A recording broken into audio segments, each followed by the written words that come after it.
I'm Jeremy, and you're listening to Verse by Verse. I remember a time, incorrectly or not, when the world felt friendlier. Maybe it just seemed that way back when I was younger. Or maybe I'm looking at the past through rose-colored glasses. But I can't shake the feeling that there was a time when people were just nicer, more patient, more willing to show kindness to each other even when we didn't agree with each other.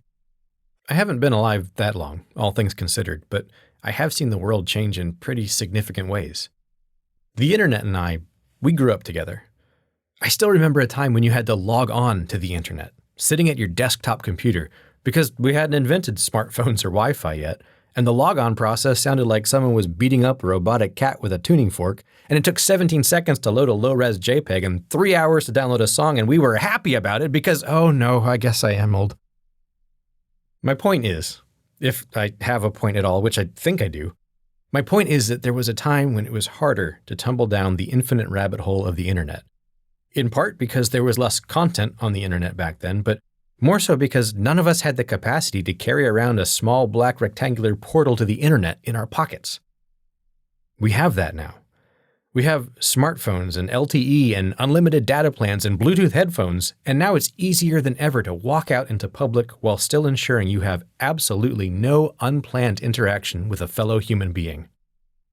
Everyone is streaming or scrolling or FaceTiming, each of us sequestered in our own digital world in a way that at least makes us look like we couldn't be any less interested in what's going on around us. It's just wild to me that we live in a world where it's possible to have maybe 100 people in the same general space without that prompting one single genuine human interaction. We can tune out the entire world without even meaning to.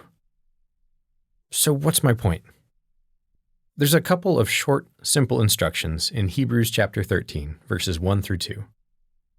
Let brotherly love continue. Do not forget to entertain strangers, for by so doing, some have unwittingly entertained angels. Other translations replace entertain with show hospitality. And in fact, in the original Greek, there's some wordplay going on. The word for brotherly love is Philadelphia, and the word for showing hospitality to strangers is philoxenia. According to the New International Commentary on the New Testament, a more literal translation of this verse would be, love of brother, let it continue. Love of stranger, or of hospitality, do not forget. How can you show hospitality? How can you show love to a stranger in a world where it's easier than ever to walk past another living, breathing human being without even making eye contact? I think we have to decide to be different. Make eye contact with people. Wave, say hello, ask how they're doing. We don't have to start inviting strangers over for dinner, but we can start making the effort to acknowledge their existence. We can all start showing each other that we at least see and respect each other. I haven't even gotten to the last part of that verse. For by so doing, some have unwittingly entertained angels. Boy, there's a lot we could talk about there. All through the Old Testament, there are stories of people who interacted with God's angelic messengers and didn't realize it until afterward. They were just showing kindness to strangers. Would Abraham have rushed out of his tent to provide a meal for the 3 men walking in the heat of the day if he had been too busy scrolling through TikTok to look up? And I'm slamming smartphones a lot here, but let's be honest. They didn't make it possible to ignore people. They just made it easier. We're just as capable of blocking out the world with a newspaper or a book or a cuneiform tablet. The lesson of this verse isn't be nice to people because some of them might be angels. It's be nice to people, full stop.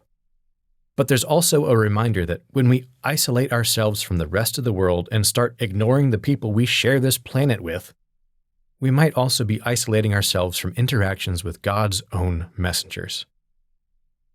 Most of us carry around an entire digital world in our pockets, and it's easy to get lost in that. But the world around us deserves our attention too. Love of brother, let it continue. Love of stranger, do not forget. Verse by Verse is a Life, Hope, and Truth podcast. Check out the show notes to find more free content, like videos, articles, and booklets in our Learning Center.